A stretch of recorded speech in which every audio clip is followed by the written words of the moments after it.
Every human being loves their life. Every living being loves their life. Each wants to have the opportunity to grow, to live, to thrive, to procreate. Each wants to have enough food, enough water, shelter. So the basic human needs, physical needs, are not dissimilar from those of other living beings upon this planet.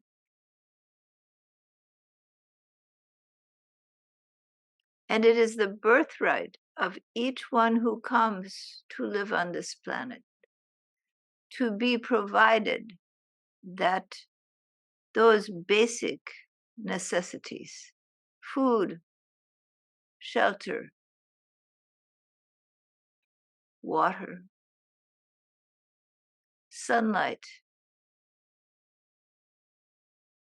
and for human beings, clothing. These are the essential needs to be met. And the Mother Earth has grown all the living beings on this earth, including human beings, and provided for them, developed the resources that they might enjoy their lives and prosper. So nature is a fine balance of having that which is needed and supporting life, and yet having a disruption so that there is the high and low, but the natural forces, the ways of nature are simple, governed by the laws of Mother Nature, by the laws of Prakriti.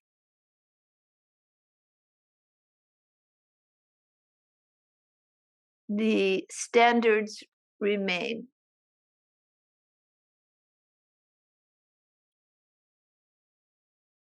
However, disruption to those natural forces can and does occur, both with human error and in natural settings. Asteroids destroy the balance of the planet, yet they remain in the overall balance of the galaxy and the universe.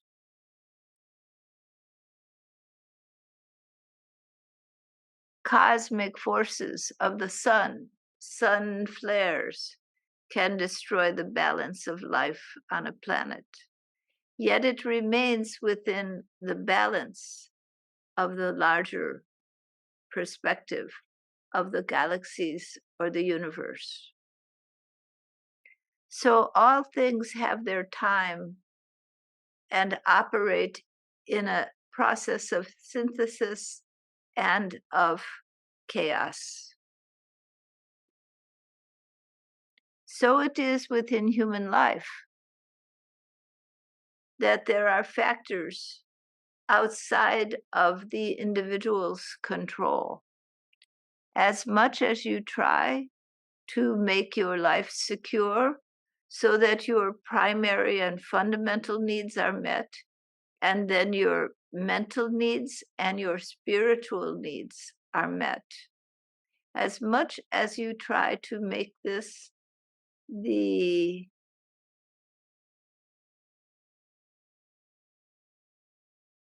way of your life and to control it, there are times when it falls out of your control. And things may go in ways that you cannot predict. And the question arises, has it ever been in your personal control? Does a human being have free will? And can you control what happens? Or is it destined to be in the larger scheme of the cosmos.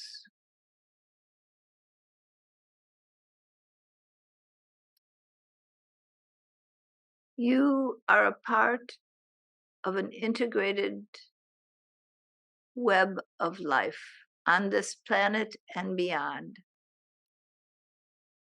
You are a part of a whole of being.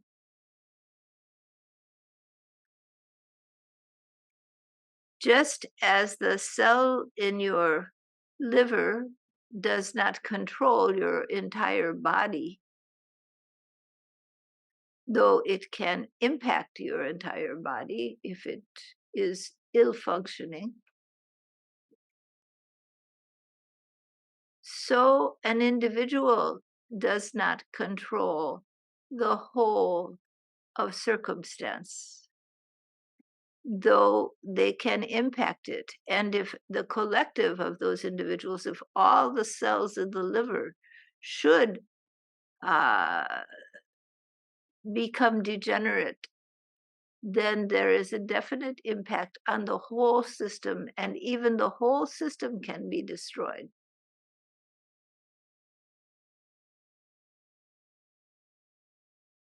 This capacity of the individual within the context of the integrated, interwoven whole of life is much the same as the cell in your body.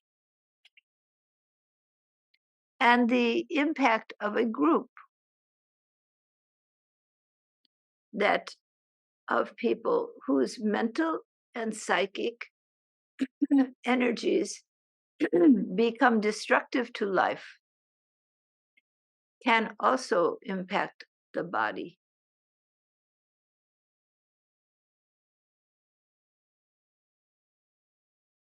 There is no definitive control that the individual has over themselves or the whole of life. Yet they are part of that. And each one plays a part to do their job, to do their duty. Should you not do your duty, should you choose to not be a vital part of the functioning of life, you do harm. Should you choose to be aggressive and destroy others, you do harm. All things have their time of life and their time of death, their time to preserve, their time to be born, their time to leave. This is true both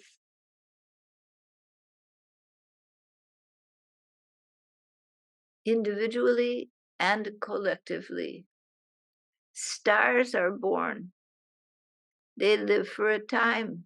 In their light, whole societies of living beings may flourish on planets who also live for a time. But the lives of the living beings on the planet being so much shorter, they may not realize they are part of a whole system. And that whole system has a birth, a preservation of its existence, and a death. This is the way of creation. It all occurs within the cosmic mind. So it is that human beings have this same rhythm. If they want to be immortal and live forever, they would be outside of this rhythm for even life forms such as suns that live for billions upon human years still are in this rhythm. They are born, they preserve, they flourish in life, and they pass from this world.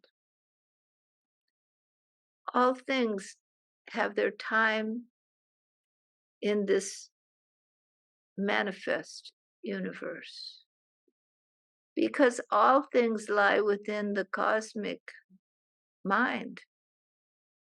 They are creations within the consciousness of being. The glue that holds it all together, that glue in human terms we call love. It is the attractive force that brings all things together, that makes what is whole, that makes what is complete, that creates the cycle of life, preservation, and destruction.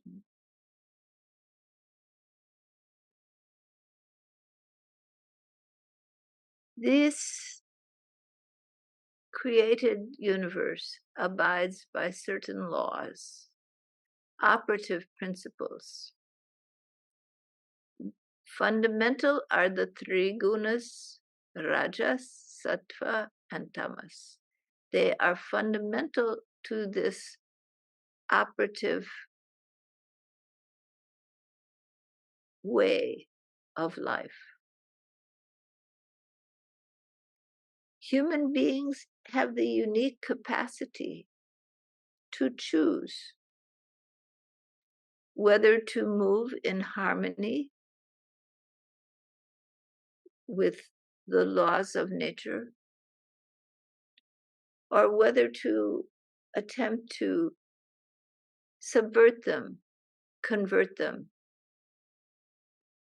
attempt to move outside of them to preserve themselves eternally, to acquire more than their share.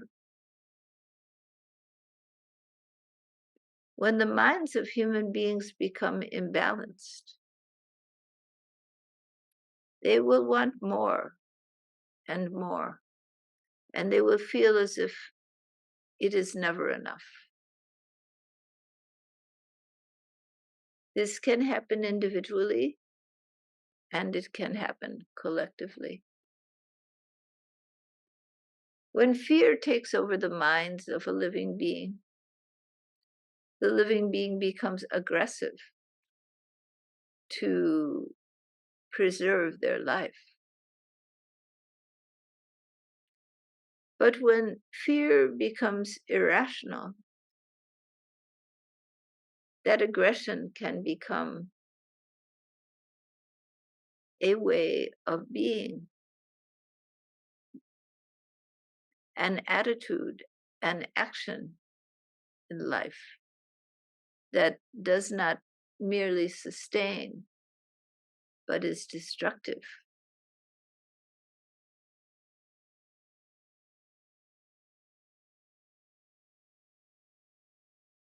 So it cannot be said that human beings do not have choice, for there is choice. But the choice is limited, for the individual lies within a larger system. And the system, the laws of Prakriti, apply to all. When they are violated, there are repercussions.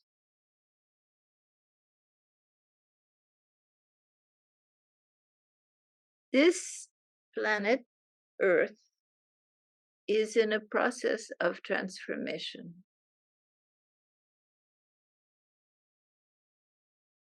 As a living being, the planet has its own life force, its microvita. It produces microvita and flourishes life of all types. to evolve towards cognition and conscious awareness.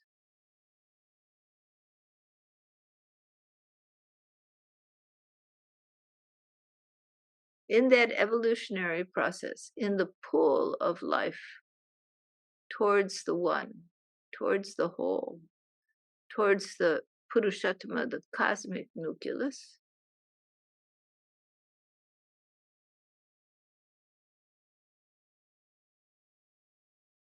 there are highs and lows, fits and starts.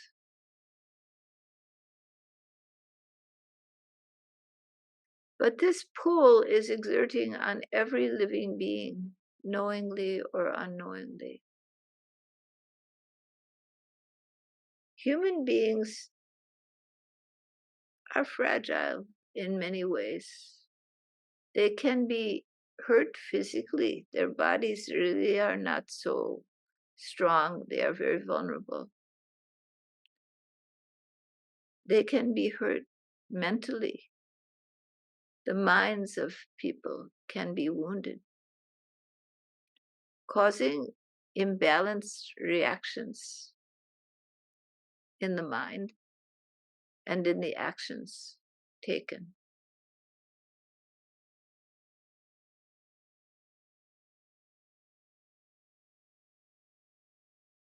When the mind of a person is not wounded, they simply want to live, to prosper, to express their inner heart in the world of form, to love, to be loved, and to flourish. That is natural. But when that natural urge is harmed and the person experiences diminishment,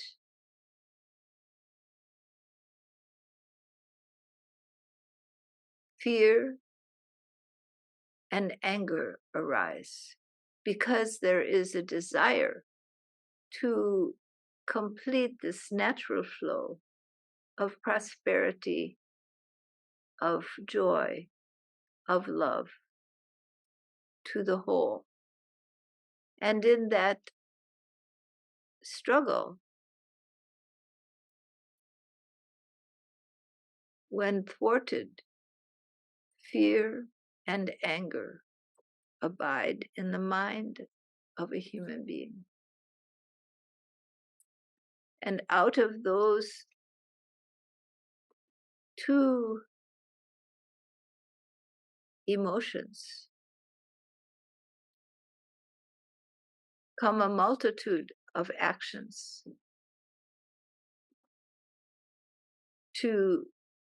of self-preservation, of one's individual self or one's group.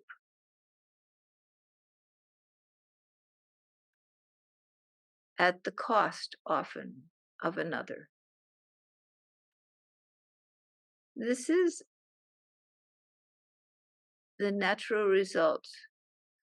When a wound is there, there is the reaction. From the reaction abides new action. Thus, karma is accrued both individually and collectively among people. And fear and anger bring about suffering as human beings try to right the wrong that they perceive and bring themselves to a place of balance where they can find the love, find the self-worth, find the connection to others and to themselves. Find the ability to open their hearts in love and dance in spirit with the one.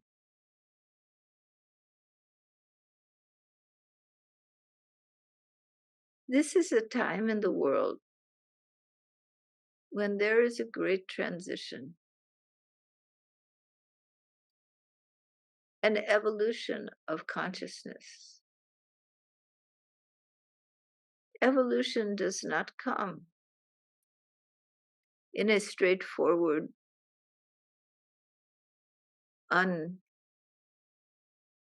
uninhibited path. It comes in fits and starts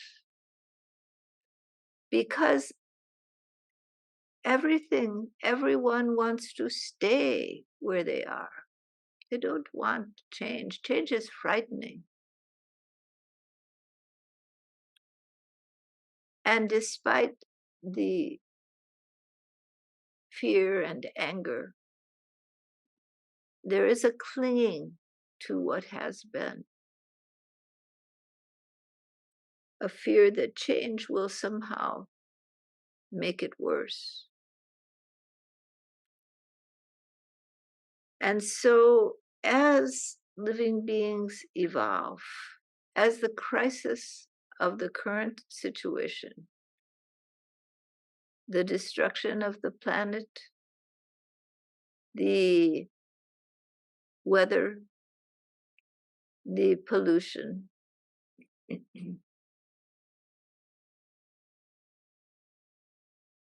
goes forward,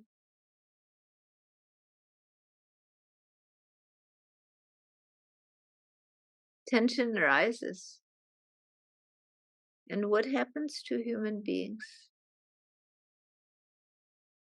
when they feel that their natural course of thriving in life is disrupted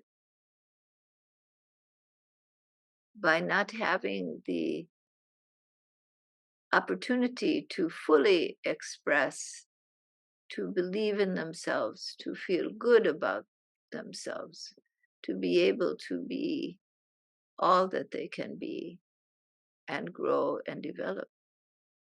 When that is thwarted, fear and anger arise, individually and collectively.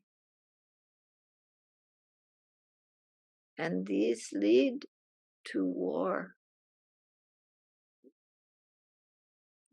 conflict, territorialism, I and mine, as opposed to other.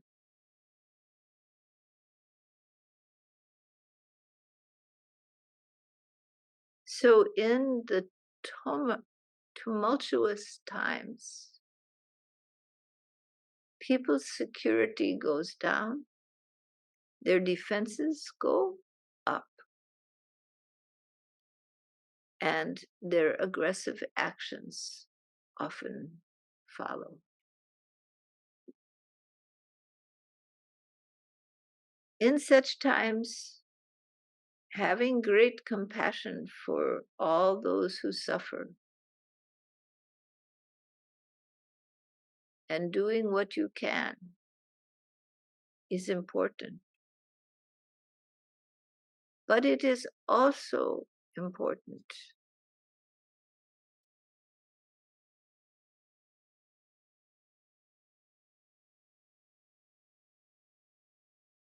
the shifts and changes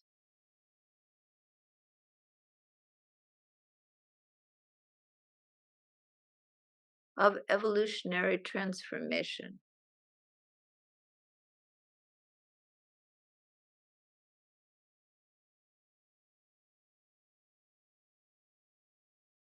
as humanity finds its way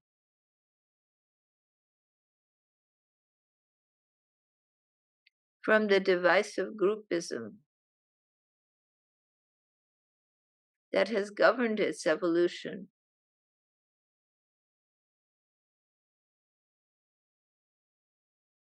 to a new unity of hearts and minds.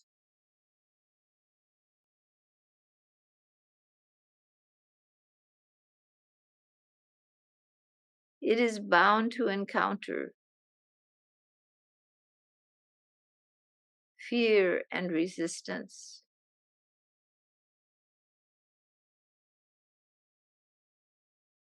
anger and upheaval, both in individuals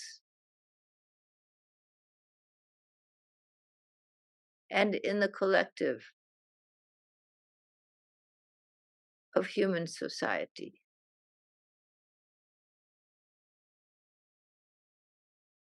What to do during such times?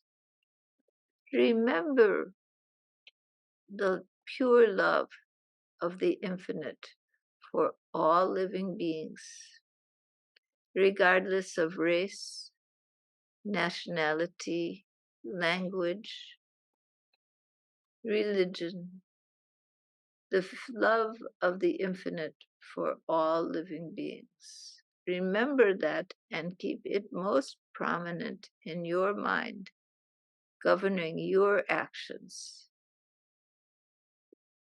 so that you do not live in hate of anyone, though you may disagree and you may attempt to stop the harmful actions of some.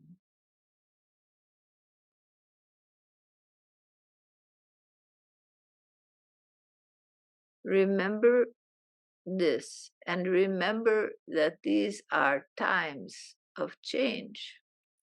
And change, positive change, comes in fits and starts. 2 steps forward, 1 step back. This is the way. Ups and downs. This is the way. But though you have ups and downs, you're going towards your goal. Humanity is moving towards its collective evolution. It is coming together to be one. And in that process, it is rubbing up against itself, opening up old wounds that need to be healed. All right?